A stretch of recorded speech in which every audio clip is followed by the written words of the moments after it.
Ya, sekarang kita sudah sama Edi dari Vertu Concept. Kita langsung aja bakal tanya-tanya soal bagaimana sih perkembangan interior di Indonesia saat ini dan seperti apa trennya. Jadi langsung aja kita simak videonya.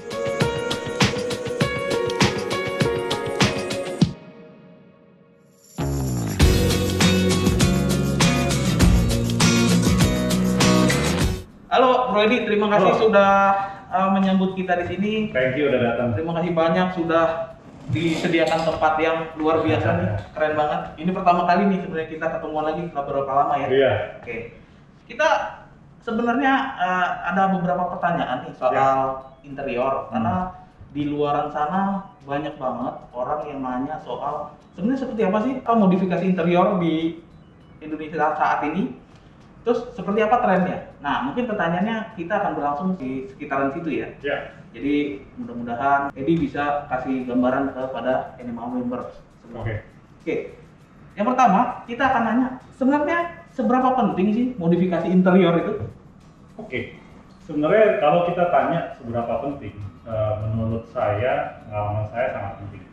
Bukan karena saya bergerak di bidang interior, jadi menurut saya interior sangat penting. Karena begini, kita kembali lagi kepada estetika daripada setiap modifikasi mobil.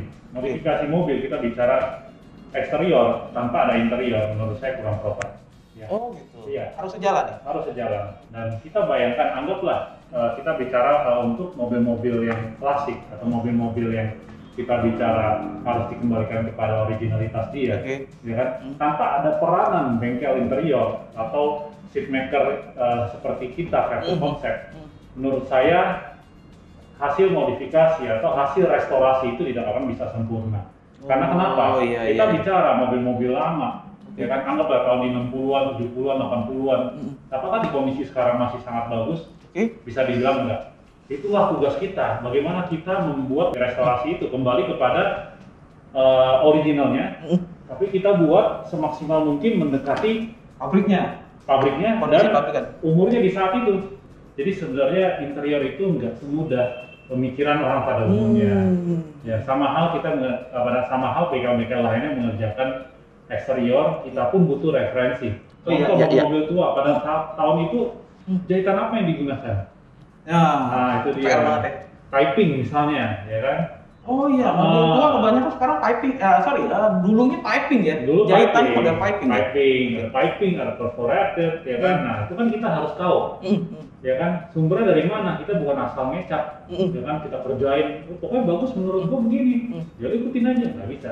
Referensinya biasa dari mana sih? Referensi kita tetap, kalau saya sih kebetulan punya habit, saya selalu haus akan sumber beberapa yang berkaitan dengan interior. Saya akan cari tahu juga, saya pun hobi untuk saya hunting, misalnya, oh ya di mobil misalnya Mercy 190 SLS di tahun itu, kira-kira seperti apa sih kursinya? Bahannya ya? Iya, bahannya, kursinya, dan gitu hasilnya sampai detail, sampai ke belakang pun kita perhatikan. Artinya dari internet dan juga mungkin Vertu suka ini ya, kumpulin katalog ya? Ya, bisa dibilang begitu. Wah, Dan yang terpenting sebenarnya referensi yang paling akurat adalah kita belajar dari expertnya. Expertnya siapa? Expertnya kalau kita bicara anggaplah mobil klasik kita mau restorasi. Expertnya ada orang-orang tertentu yang memang expert di mobil itu. Mereka sampai dari eksterior sampai interior sampai detailnya mereka bisa tahu. Itu dia. Artinya sekelas Vertu itu masih tetap belajar ke expertnya ya? Ya. Ini baru top. Itulah bedanya kita sebenarnya. Kalau saya lebih kepada sesuai dengan moto kita, sesuai dengan prinsip kita, kita selalu mau cari solusi. Nah, solusi itu kan dari berbagai sumber. Nah, sumbernya itu kita nggak harus selalu dari kita. Terkadang bisa dari luar. Saya pun terus menjaga hubungan dengan seatmaker lain. Mereka punya pengalaman masing-masing. Betul. Saya bisa tanya, oke, pada saat waktu itu bro kerjain ini, ada kendala apa bro? Nah, itu yang kita pelajari. That's why sebenarnya menurut saya penting bagi kita memodifikasi atau merestorasi interior untuk kita bisa explore lebih banyak apa yang berkembang dan apa yang harus diaplikasikan dengan baik. Belajar terus artinya. Terus belajar. ini kan dengan segini besar nama Vertu, bisa diceritain nggak? Dulu itu Vertu sebenarnya mulainya dari apa sih? Oke. Sejak kapan mulai ini dan kenapa memutuskan untuk membuat sebuah rumah modifikasi khusus interior? Oke. Secara singkat saya jelasin. Ya.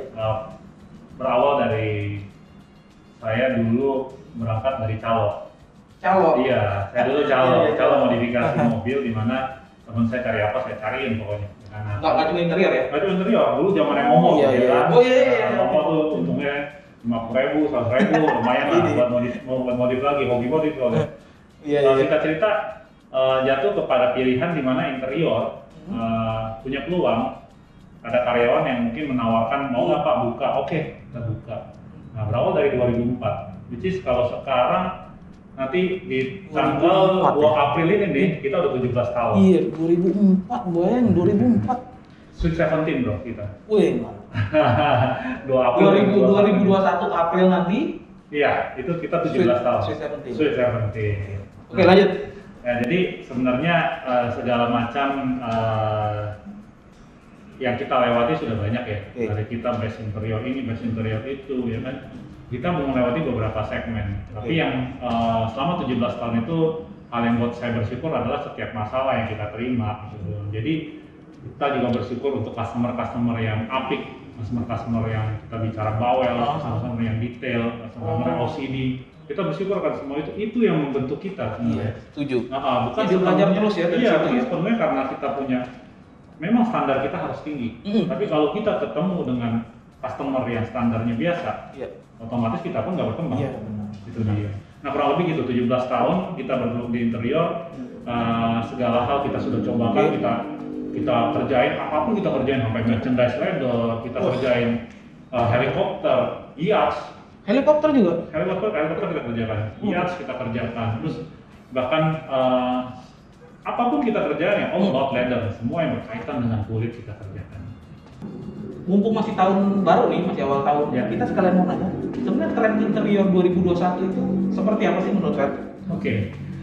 Tren 2021 menurut Vertu sendiri adalah tren di mana interior kita buat dari interior yang proper, kita buat lebih proper lagi. Maksudnya Gimana apa? maksudnya? Iya. Maksudnya adalah kita tahu sekarang tren yang berjalan banyak mobil-mobil yang sudah diberikan kita bicara kulit di dalamnya. Oke. Ya, tapi kan Standarnya udah kulit maksudnya. Iya, artian kulit itu kan sangat luas. Ya. Ya, tapi di zaman sekarang banyak juga orang yang sangat peka dalam hal apa? Mereka terutama orang-orang yang maksudnya detail, mereka sangat peka akan interior. Contoh, mereka bisa beli mobil harga hampir 1 miliar. Ternyata apa yang mereka dapat? Mereka dapat interior dengan menggunakan Artico leather. Artico leather apa sih? Supaya teman-teman tahu semua, Artico leather merupakan bagian daripada sintetik. Oh itu bukan kulit ya? Itu bukan kulit asli, itu bagian daripada sintetik. Iya, biasa kan kita mengenal kulit Artico, ternyata bukan ya? Bukan, Artico itu sintetik. Artico itu dalam tanda kutip adalah kulit buatan. Nah, di mana customer semua tuh pasti yang apalagi mereka yang udah biasa feel kulit ya, mereka pasti ngerasa kok kurang nyaman ya. Oh iya. Kok agak sedikit panas ya.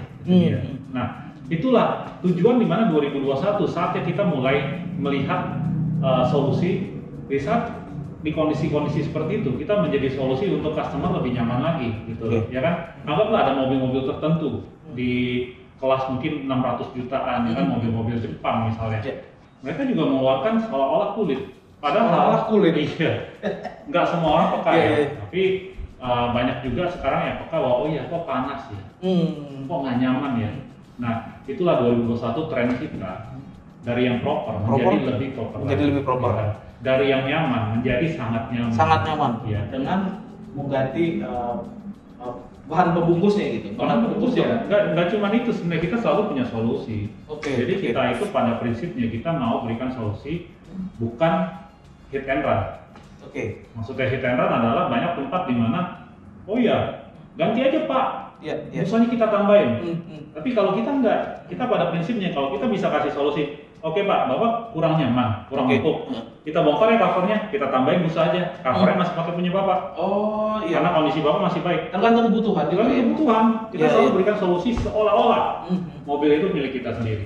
Wah, Nah, ini yang jarang sebenarnya buat apa bengkel-bengkel ya, bengkel Iya. modifikasi ini salah satu yang jarang yang bisa membaca kebutuhan konsumen itu seperti apa. Kalau kita sudah ngomong soal tren, artinya kan ada sisi pengerjaan nih yang sebenarnya dari Vertu konsep tuh menjadi standar. Ya, Sebenarnya menurut Vertu bagaimana sih modifikasi interior yang benar itu? oke. Sebenarnya modifikasi interior yang benar, yang pertama adalah tidak ada fungsi yang hilang. Itu Iya. yang pertama. Iya, terutama fungsi safety. Safety ya. Nah, dari dulu kenapa kita dipercaya bertahun-tahun kita bisa memenangkan Best Interior Jazz Oke. Tuning Contest. Sekedar informasi, kebetulan hanya Vertu yang memikirkan dashboard Sisi untuk tidak dilapis. Oh, iya. Nah itu.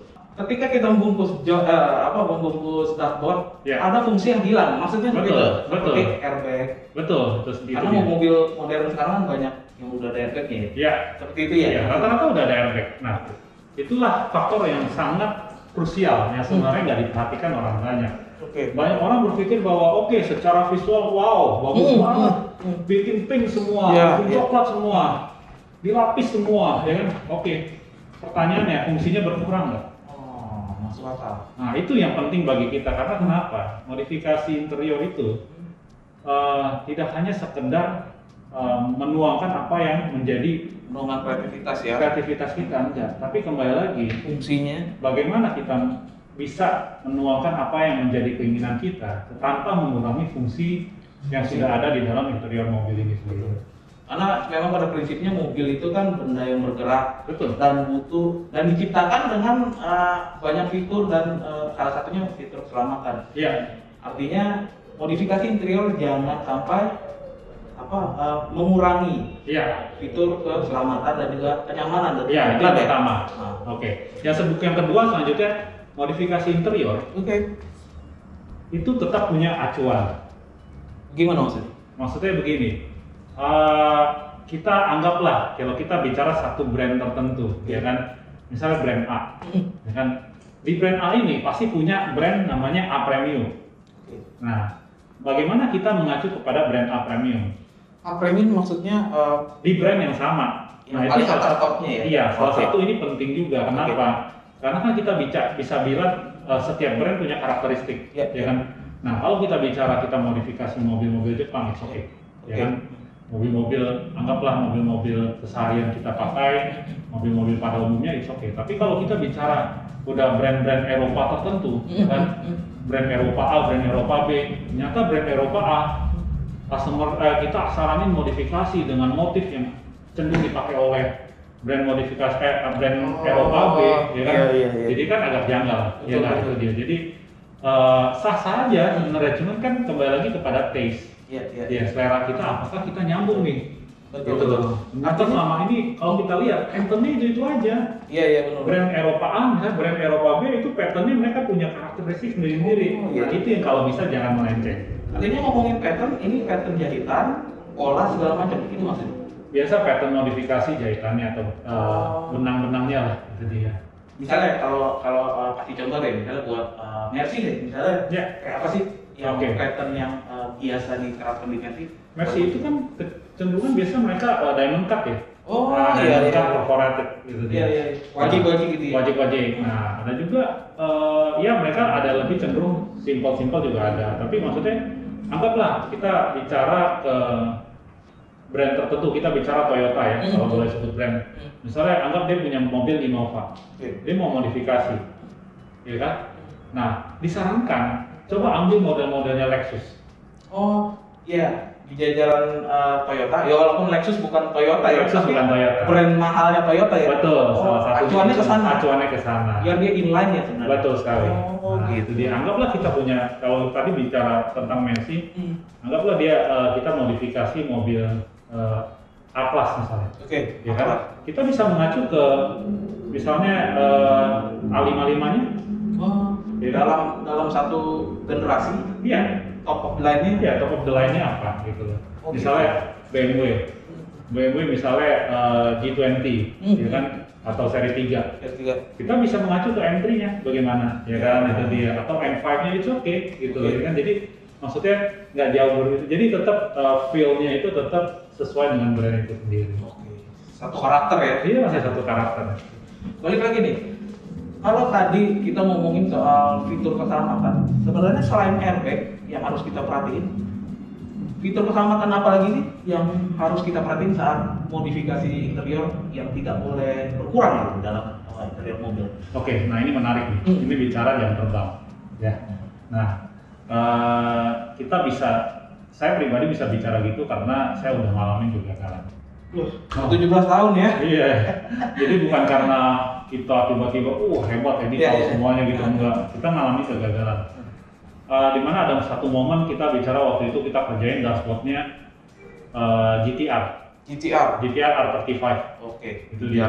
Kita kerjakan GTR R35 itu kerjain kurang lebih bisa 7 sampai 10 hari. Satu dashboard. Satu mobil? Satu dashboard doang. Satu dashboard. Kan dashboardnya cenderung retak ya.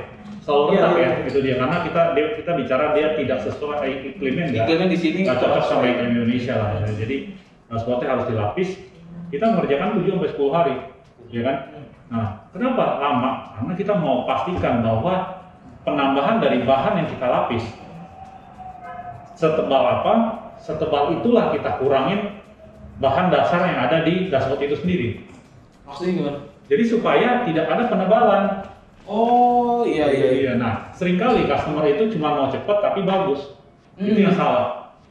Padahal ada thickness atau ketebalan yang harus diperhatiin. Harus diperhatikan karena gini loh, kita bersyukur ya dari anggaplah kita udah bikin begituan kurang lebih udah puluhan lah ya ya. Tapi ada satu momen customer yang memang agak ngeyel, nggak bisa, nunggunya 3 hari, mobil gua mau pakai. Oke. Setengah waktu tuh. Sorry, gua nyerah. Iya. Bro boleh ke tempat lain. Itu dia. Efeknya kalau misal kita tidak memperhatikan thickness apa sih?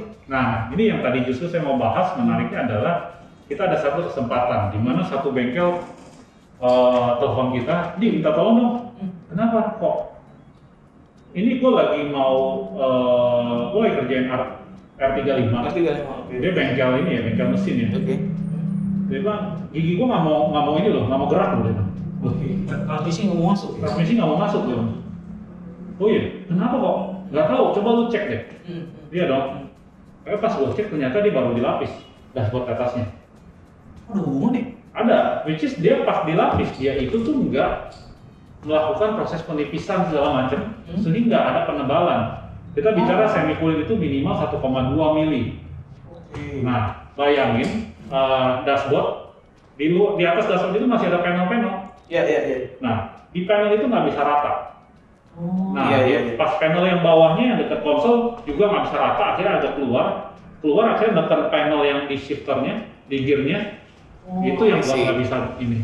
Iya. Nah, akhirnya dari situ gue cuma bilang oke kok saya coba ya, coba gue tipisin, ternyata semua di satu mau ngeplak dia bisa pindah. Dari bahan pembungkus dashboard doang. Ya. Nah, sekarang kan kalau sekarang nih di luar tuh banyak berkembang bahwa modifikasi interior tuh melapisi jok itu harus pakai kulit pilihannya atau semi kulit. Ya. Bedanya di mana sih sebenarnya? Atau memang dua pilihan itu aja yang ada atau ada pilihan yang lain? Sebenarnya masing-masing punya kelebihan kekurangan. Ya. Jadi ada semi kulit, ada kulit, dan satu lagi sebenarnya kita ada half leather atau kita mix. Oh iya. Nah, kalau kita mulai dari semi kulit dulu, kelebihannya apa? Harganya lebih terjangkau. Oh iya. Kalau kita bicara kekurangan, semi kulit rata-rata kita bisa bilang panas. Karena dia tidak punya pori-pori gitu. Betul, salah satu dia nggak punya pori-pori. Ya. Nah, tapi apakah panas itu merupakan hal mutlak? Enggak. Semua relatif. Bisa diakalin atau gimana? Akalin sih enggak. Tapi bagi saya kita bicara kalau mobil baru harusnya bisa jadi hal yang bisa ditoleransi karena kan AC masih bagus, Oh, ya kan? iya. Kaca film seperti apa juga masih oke. Tapi yang nggak bisa ditoleransi adalah feel-nya. Paling berasa di saat kita mungkin habis olahraga nih. Nah, bisa Kadang-kadang olahraga. punggung kita tuh. Nah, itu nanti Iya. keringat kita akan stay di situ Iya, betul, aja betul, gitu, betul. ya kan? Basah terus Ya, gitu. itu Oh, dia. gitu. Itu semi kulit. Semi kulit. Tapi dari segi harga lebih affordable, lebih terjangkau, dari segi pemilihan warna lebih banyak, Oke. dan juga kita sebenarnya kalau untuk pengerjaan kita lebih mudah Kenapa? karena dia lebih lentur. Oh, gitu. Lebih fleksibel, lebih lentur, dan juga ya in case kita ada kesalahan, resiko kita lebih kecil karena kita masih bisa beli per 1 meter. Oke, itu Nah, semi kulit. Semi kulit. Kalau kulit asli, Kalau kulit, jelas kelebihannya adalah dia adem. adem ya. Iya. Ini kulit dari sapi ya? Kulit dari sapi. Kulit sapi ya. Sapi ya. Oke. Terus, Sapi asli. Bayangannya sih sebenarnya kulit itu ya benar-benar satu sapi. oh iya. Iya, benar-benar satu sapi. That's why Itu satu mobil satu sapi bukan? enggak. Satu sapi itu kalau kita bicara yang impor minimal 50 feet, ya kan? Nah, square feet istilahnya. Square feet. Jadi biasanya makanya kulit yang benar itu dijual sebagai square feet, Square bukan feet. per meter. Oh. Oke, nah itu yang sebenarnya teman-teman mesti tahu. Nah, kembali lagi kekurangannya apa? Kekurangannya harganya. Harganya yang cukup mahal. Harganya mahal ya. Ya mahal atau murah relatif sebenarnya ya. Cuman kalau kita dibandingin compare sama- sama sintetik, dia cenderung bisa bilang 2 sampai 2,5 kali lipat dari harga Jauh. sintetik. Lumayan jauh. Jauh. Itu dia. Nah, terus hal lainnya adalah di mana kalau kita sebagai seat maker, Oke. kalau misalnya kita ada kesalahan, itu merupakan kesulitan terbesar buat kita. Karena kita nggak bisa beli, oh ya beli sepetak doang, beli 2 feet doang nggak bisa. Kita minimal beli itu harus 1 lembar. Satu lembar sapi gitu. 1 lembar kurang lebih 50 feet. Gila. Nah, that's why Harganya mahal banget. dong. iya. Nah makanya kembali lagi orang menilai bahwa oh, kulit itu mahal. Hmm. Iya, tapi belajarnya mahal. Iya betul. Risknya gede, Betul. ya kan? Dan juga kulit itu lenturnya cuma satu sisi. Semi kulit lentur kanan kiri atas bawah. Oh gitu. Kalau kulit hanya satu sisi. Artinya nih untuk masang kulit bahan kulit ke interior harus dibutuhkan pengalaman yang cukup. Betul nggak setuju nggak? Betul banget. Betul banget. Nah itulah that's why kita perlu namanya teman-teman. Ya kan? Oh. Untuk mobil-mobil baru pasti ada orang pertama yang selalu gambling. Kira-kira pakai berapa feet ya kan? Nah biasanya teman-teman itu tanya, bisa telepon, Bro Edi, kemarin kerjain mobil ini berapa feet? Segini bro. Oh ya udah thank you ya. Nah itu dia. Kadang dia juga telepon, Iya, bro, tukeran waktu info kerjain ya." mobil ini berapa feet? Segini. Oh ya udah. Tujuannya apa? Supaya kita nggak ada miss. Karena Iya. risk kita gede banget. Nggak mungkin kan Pak, saya kurang nih. Bapak bayar lagi deh 1 lembar. Nggak mungkin. Iya, Itu iya. risk semua tetap di kita. Karena harga sudah fix ya. Sudah fix harganya. Jadi resiko diterima. Diterima. Itu dia. Nah, Sebentar kalau half leather ini gimana? Nah, half leather ini sebenarnya solusi terbaik yang kita tawarkan ke customer. Karena gini, kembali lagi mahal atau murah relatif, Oke. tapi kita arahkan kepada efisiensi. Oke, maksudnya? Maksudnya efisiensi adalah half leather itu merupakan solusi terbaik di mana bagian yang sentuhan badan itu kulit, Oh, oke. sisanya itu sintetik. Maksudnya Jadi- sisanya apa? Nah, ini sentuhan badan itu bagian mukanya semuanya.